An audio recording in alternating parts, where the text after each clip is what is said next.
Chicago, Illinois, 2012. How one lie became a crime. Most people believe life-changing mistakes begin with big decisions, but they usually don't.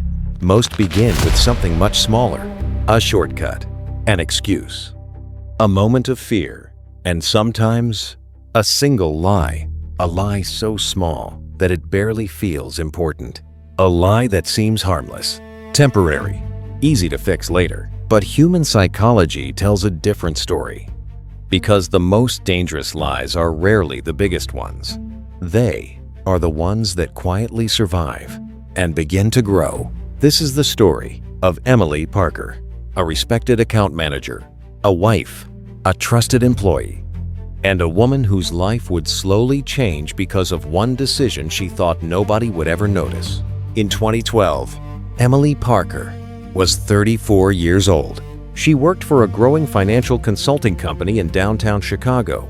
She was organized, reliable, efficient, the kind of employee managers trusted, the kind of person co-workers admired. Clients enjoyed working with her. Her performance reviews were excellent, and from the outside, her life appeared stable. She had been married to David Parker for nearly 8 years. They owned a comfortable home, had close friends, and were planning their future together. To anyone looking from the outside, Emily's life seemed perfectly normal, but appearances can be deceptive. Because there was one thing very few people knew about Emily. She hated making mistakes. Not disliked, hated. Even small mistakes felt enormous. A missed email, a forgotten detail, a minor oversight. Things most people would quickly correct and move on from. Emily couldn't. She replayed them, analyzed them, judged herself for them. For years, she had built her identity around being competent, reliable, in control. And that identity became fragile, because when someone believes they must always appear capable, admitting mistakes becomes difficult. And that's exactly where this story begins. On a Thursday afternoon, near the end of a busy quarter, Emily was reviewing several important client reports. Deadlines were approaching, phones were ringing, emails were arriving faster than she could answer them. It was the kind of day many professionals experience. Stressful, chaotic, manageable. Until one small error occurred. A number entered incorrectly, a detail overlooked, a report sent before a final review. The mistake wasn't catastrophic. In fact, it could have been corrected within minutes. A quick conversation, a simple explanation, a small apology, and the problem would likely disappear. But Emily never saw it that way, because when she discovered the error, fear arrived before reason. Fear of embarrassment, fear of judgment, fear of disappointing others, fear of looking incompetent, and fear has a strange effect on people. It often convinces them that temporary discomfort is more dangerous than long-term consequences. So when her supervisor asked about the report, Emily hesitated, only for a moment, just a few seconds. Then she said something that felt harmless, something that felt safe, something she believed would solve everything. It wasn't me. Silence. The words hung in the air, small, simple, almost forgettable. Her supervisor nodded. The conversation ended, and Emily felt immediate relief. The mistake was gone. The pressure disappeared. The embarrassment avoided. At least, that's what she thought. Because relief is one of the most dangerous rewards in human psychology. It teaches the brain that avoidance works. And once the brain learns that lesson, it often wants to repeat it. That evening, Emily drove home believing the problem was finished. But she had no idea what had really happened. The mistake wasn't the beginning of the story. The lie was, and somewhere in the distance, the consequences had already begun moving toward her, slowly, quietly, invisible to everyone, including Emily herself. Nobody knew, or so she thought. At first, Emily Parker believed the problem had disappeared. The report had been submitted. The conversation was over, and nobody seemed suspicious. For a few days, Everything appeared normal.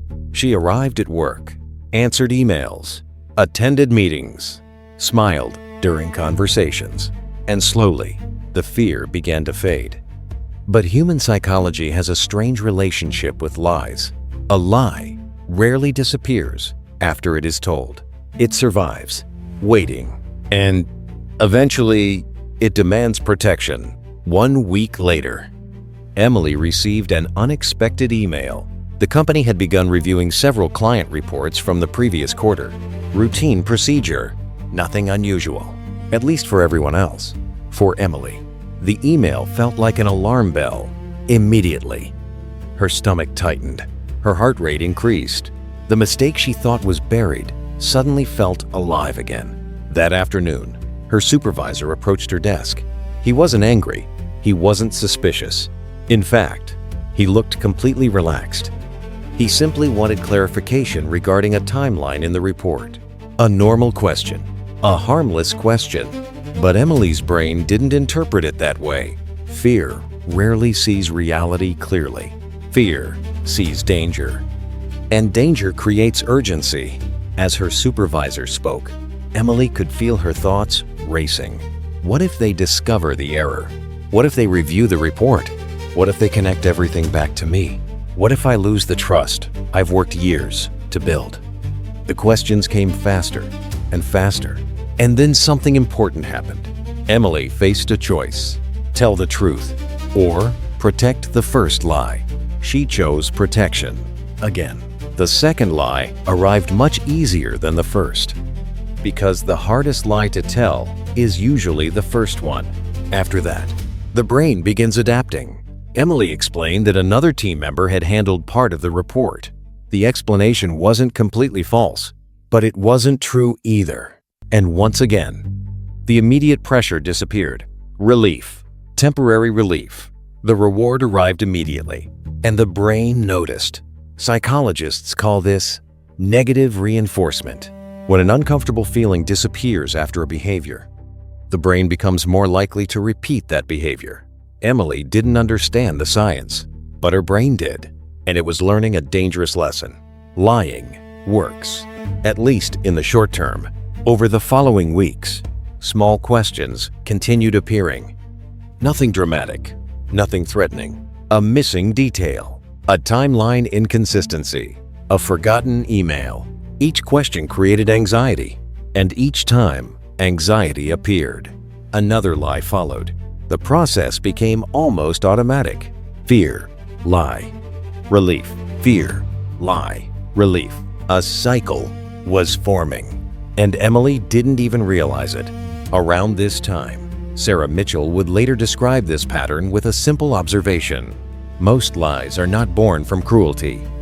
Most lies are born from fear. Fear of consequences, fear of embarrassment, fear of rejection, fear of losing status, fear of disappointing people. The lie itself is often much smaller than the fear behind it. That was exactly what was happening to Emily. The original mistake wasn't destroying her life. The fear of admitting it was.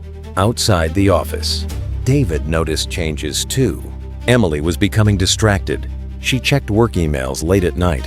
She seemed tense during dinner. Sometimes she stared at her phone without saying a word. When David asked if everything was okay, she smiled and said yes. Another lie, a small one, but an important one. Because now, the lies were no longer staying at work. They were following her home. One evening, Emily sat alone in the living room after David had gone to bed. The house was silent. The television was off. The lights were dim. And for the first time, she asked herself a question. How many lies have I told already? She tried counting. The first one, the second one, the explanations, the excuses, the omissions, the half-truths. She stopped counting because the answer scared her. The mistake that could have been solved in 5 minutes was now living inside every day of her life. And deep down, Emily knew something wasn't right. But by then, another problem had appeared. The truth was becoming harder to tell because every new lie made the original truth more expensive. And that is the trap. The longer a lie survives, the more difficult honesty becomes. Emily didn't know it yet, but she had already crossed an invisible line. This was no longer about a mistake. It was about maintaining a story, and stories require maintenance. More lies, more explanations, more fear, more pressure. The cycle was growing, and it was only beginning. 3 months later, Emily Parker was living 2 different lives. The first life was the one everyone could see. The professional, the reliable employee, the organized account manager, the woman who always appeared calm under pressure. That version of Emily smiled during meetings, answered questions confidently, delivered presentations, made plans with friends, and reassured everyone that everything was fine. But there was another version. A version nobody could see. A version that woke up at 3 in the morning. A version that checked emails before getting out of bed. A version that replayed conversations over and over again, searching for signs, warnings, threats, evidence that the truth was getting closer. The strange thing about lies is that they rarely create peace. They create surveillance, because once a lie exists, the liar begins watching the world differently. Every question feels suspicious. Every conversation feels dangerous. Every unexpected email feels like bad news. Emily wasn't being investigated. Nobody was following her. Nobody was accusing her. But her brain acted as if danger was everywhere. And, slowly, that danger became exhausting. One Tuesday morning, Emily arrived at work almost an hour early. Not because she had more work, because she wanted time to check everything. Again, every report, every email, every document, every timeline, looking for weaknesses, looking for mistakes, looking for anything that could expose the story she had created. And the more she searched, the more anxious she became. Because anxiety works like a magnifying glass. Small problems look huge. Tiny risks look catastrophic. Sarah Mitchell would later explain this pattern. She said, "When people live inside a lie, they stop trusting reality. They start trusting fear. And fear always predicts disaster." Emily was beginning to trust fear more than facts. Meanwhile, David was becoming increasingly concerned. One evening, he found Emily sitting alone in the kitchen, her laptop open, her phone beside her. Work documents spread across the table. Dinner had gone cold. The clock showed nearly midnight. David sat beside her. For a moment, neither of them spoke. Then he asked quietly, "Emily, what are you so afraid of?" The question caught her off guard, because she didn't have an answer. At least not one she could say out loud. She wasn't afraid of losing her job anymore. Not really. She wasn't afraid of being embarrassed. Not anymore. What she feared most was the collapse of the story, because the lie had grown. And now it was connected to other lies. Pull one thread, and everything might unravel. David reached for her hand. He told her she seemed different, distant, tired, always somewhere else. Emily smiled. And once again, she said she was fine. After David went to bed, Emily remained at the table, alone, silent, exhausted. And for the first time, she admitted something to herself. She couldn't remember the last time she felt relaxed. Not truly relaxed. Not at work. Not at home. Not anywhere. The lie was no longer protecting her. She was protecting the lie.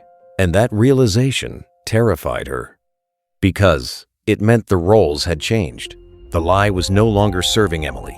Emily was serving the lie. Day after day, week after week, the pressure continued building.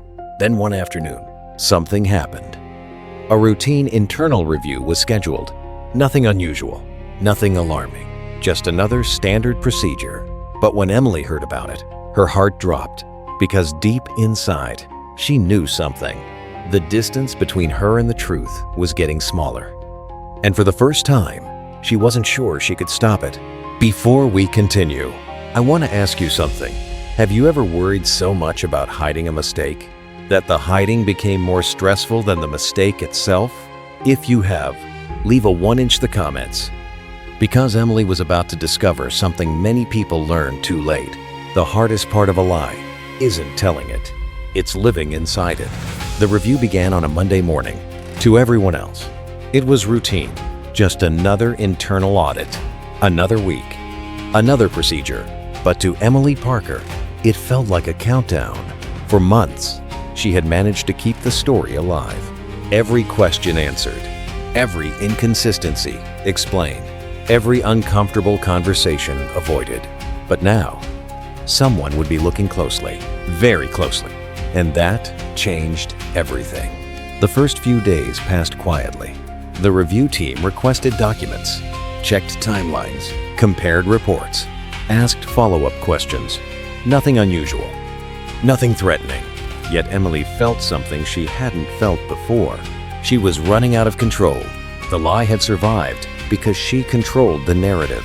She controlled the explanations, the timing, the conversations. But audits don't care about narratives. Audits care about facts. And facts have a way of meeting each other. One document leads to another. One email connects to another.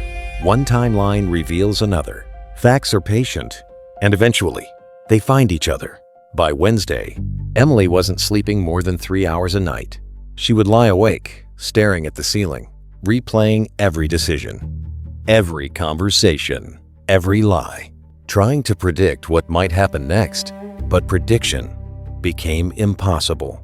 There were too many variables, too many people, too many documents, too many opportunities for the truth to appear. The stress began affecting her work. She missed details, forgot appointments, lost focus during meetings. Ironically, the fear of appearing incompetent was beginning to make her incompetent. And people noticed. One afternoon, a coworker named Rachel stopped by Emily's office. Rachel had worked with her for years. She wasn't suspicious. She wasn't investigating anything. She was simply concerned. "You don't seem like yourself lately." The words were innocent, but Emily felt panic. Not because Rachel knew something, because Rachel had noticed something. And for a person hiding the truth, being noticed can feel dangerous. Emily laughed, made a joke, changed the subject. Rachel eventually left, but the conversation stayed. Because Emily realized something uncomfortable. People were starting to see the pressure, not the lie. The pressure, and pressure always leaves clues. At home, David noticed even more. Emily barely ate dinner. She checked her phone constantly. She jumped whenever an email notification appeared. And most concerning of all, she had stopped talking about the future. For years, they had discussed vacations, home projects, retirement plans, dreams, goals. Now those conversations disappeared. Emily was no longer living in the future. She was trapped inside a problem from the past. One evening, David finally confronted her. Not angrily, not aggressively, just honestly. "Emily, I know something is wrong." The room became silent. For a moment, Emily considered telling him everything. The mistake, the lies, the fear, the exhaustion, everything. And perhaps that was the last easy opportunity. The last moment when honesty could still reduce the damage. But fear spoke first. "Again, I'm just stressed." David nodded slowly, but this time, he didn't look convinced. Because trust works both ways.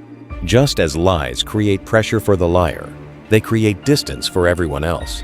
And distance had begun growing inside their marriage. Meanwhile, the audit continued. On Friday afternoon, Emily received a request. A simple request. One missing email chain. One document trail. One clarification. Nothing dramatic. Nothing shocking. But when she read the message, her hands began shaking. Because she immediately recognized the problem. The documents didn't match. Not perfectly. Not anymore. The story she had spent months protecting was beginning to crack. And for the first time, Emily understood something terrifying. The truth wasn't getting closer. it was already here. And before we continue, I want to ask you something. If telling the truth today would create a difficult conversation, but hiding it could create a disaster later, which would you choose? Let me know in the comments, because Emily was about to discover something many people never realize until it's too late. The longer we postpone the truth, the more expensive it becomes. For almost 6 months, Emily Parker had managed to stay ahead of the truth. Or at least, that was what she believed. Every lie had created another explanation. Every explanation had created another layer of protection. And for a while, the system worked. But there is a problem with complicated lies. The human brain was never designed to manage multiple versions of reality forever. Eventually, the stories begin colliding. And that's exactly what happened. The following Monday, Emily was called into a meeting. Nothing dramatic. No accusations. No confrontation. Just a request for clarification. A timeline. A report. An email chain. 3 ordinary pieces of information. But together, they revealed something unusual. Not proof. Not yet. Just inconsistencies. Tiny cracks. The kind that most people would never notice. But once someone notices one crack, they start looking for others. Emily could feel it immediately. The room felt smaller. The air felt heavier. Every question seemed more dangerous than the last. And for the first time, she could no longer remember which version of the story she had told to which person. That is one of the hidden costs of deception. Truth requires memory. Lies require management, and management becomes exhausting. When the meeting ended, Emily walked to her car, closed the door, and sat in silence. Her hands were shaking, not because she had been caught, because she knew she was getting closer. Every day now felt borrowed. Every conversation felt fragile. Every email felt like a threat. The stress was no longer psychological. It had become physical. Headaches, insomnia, chest tightness, constant anxiety. The body was carrying the weight of a secret the mind could no longer manage. Meanwhile, David had reached his limit. For months, he had watched Emily disappear. Not physically, emotionally. The woman who used to laugh easily, dream openly, talk about the future, seemed gone. One evening, he sat across from her at the kitchen table and asked a question, not as a husband trying to solve a problem, but as a man trying to understand someone he loved. Emily, what aren't you telling me? The question landed differently, because this time, there was nowhere to hide. Emily opened her mouth, then stopped. The truth stood at the edge of the conversation, closer than it had ever been. And yet, fear was still there. The same fear that started everything. Fear of judgment, fear of disappointment, fear of losing respect, fear of consequences. The original fear had never left. It had only grown larger. David looked at her, waiting, not angry, not hostile, just waiting. And for several seconds, Emily said nothing. Then she began to cry, not because she had been exposed, because she was exhausted. Exhausted from remembering, exhausted from pretending, exhausted from protecting a story she no longer believed in herself. For months, she had been fighting to protect her reputation, but now she realized something. The reputation was already damaged. Not by the mistake, by the hiding. Not by the truth, by the fear of the truth. And that realization changed everything. The next morning, Emily arrived at work early, earlier than anyone else. She sat alone in her office, looking at the documents, the reports, the emails, the timeline, the entire story that had consumed her life. And she finally understood something Sarah Mitchell would later describe perfectly. The first lie creates the problem. The second lie creates the prison. Because after that, every decision becomes about survival. And survival is exhausting. Emily stared at her computer screen for a long time. Then she opened a blank email. Her hands trembled. Her heart raced. But for the first time in months, the fear felt different, because there was something stronger than fear now. Fatigue. She was tired of carrying the weight, tired of living two lives, tired of protecting a version of herself that no longer existed. The collapse wasn't coming anymore. It had already begun. And strangely, that was the first honest thing that had happened in a very long time. The next morning, Emily Parker arrived at the office before sunrise. The building was silent. The hallways were empty. For the first time in months, there were no emails to check, no stories to remember, no explanations to prepare, only a decision. She sat at her desk, opened her laptop, and stared at the blank email she had created the night before. For nearly 20 minutes, she didn't type a single word. Not because she didn't know what to say, because she knew exactly what she needed to say. And that terrified her. The truth has a strange quality. It is usually simple, far simpler than the lies created to hide it. Emily looked at the screen, then slowly began typing. She explained the original mistake, the report, the incorrect number, the moment she chose fear over honesty. Then she explained everything that came after. The second lie, the third lie, the missing details, the half-truths, the excuses, the months spent trying to protect a story that should never have existed.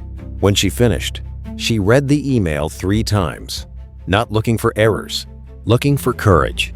Finally, she pressed send. And then something unexpected happened. Nothing.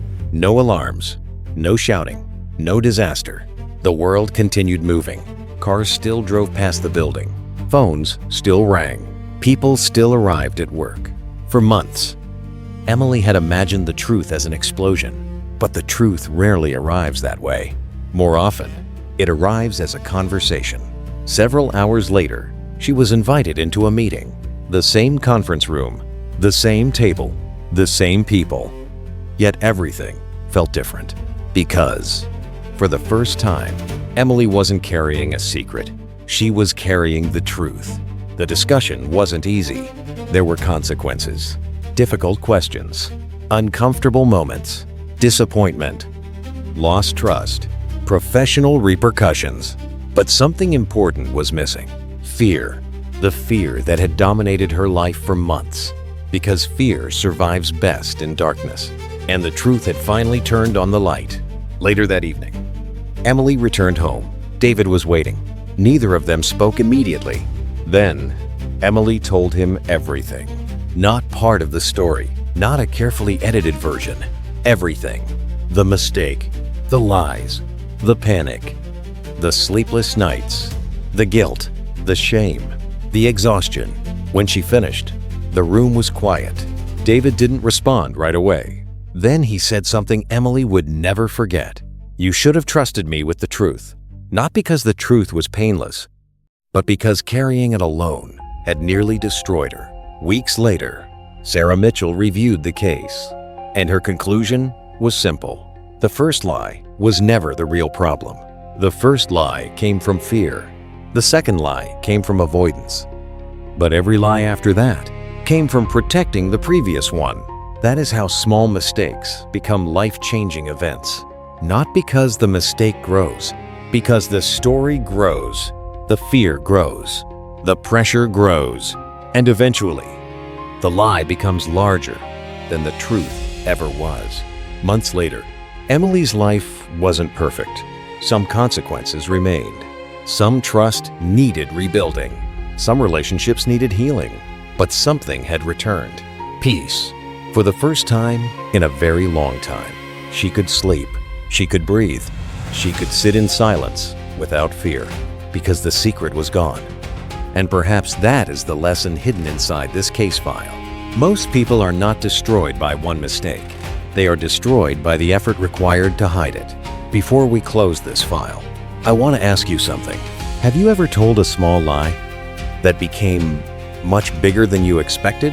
If you have, leave a 1-inch in the comments. And if this story made you think differently about fear, honesty, and human behavior, subscribe for the next case file, because next time, we'll open a story about something even more dangerous than a lie. Greed. Case file number 005. A mistake can be corrected, but a lie must be protected. And sometimes, the protection costs more than the mistake ever would. Case file number 004. Closed.